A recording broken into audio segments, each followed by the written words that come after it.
Magandang araw mga langga. Ngayong araw, magluluto ako ng paella Valenciana Arabic style. Naglagay lang ako ng kaunting sapran, saka binuhusan ko na siya ng mainit na tubig. Tapos, sitasan na natin. Hayaan natin lumabas yung kulay niya. At saka meron na rin akong pinabad na Egyptian rice. Naugasan ko na ito at saka nilagyan ko ng turmeric powder. Mag-isa lang ng bawang at saka sibuyas. Haluhaluin lang ito hanggang sa maging golden brown. Saka ilagay yung mga hiniwang manok at hipon. Saka lagyan ito ng paminta at asin. Nilagay din ako dito ng nor cubes mga langga, pampalasa.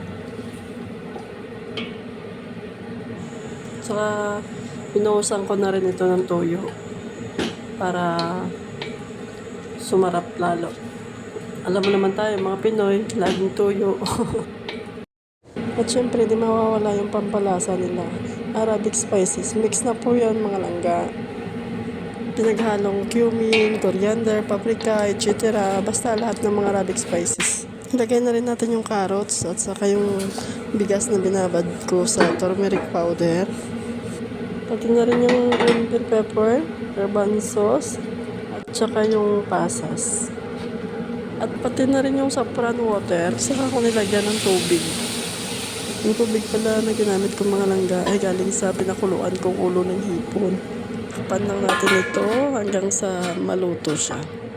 Pagkatapos ng 10 minuto, ito na siya mga langga. Luto na oh. Ganito lang kadali magluto ng paella Valenciana. Ang pinakaiba lang, gumamit ako dito ng Egyptian rice at Arabic spices. Yan lang mga langga. Salamat sa panonood.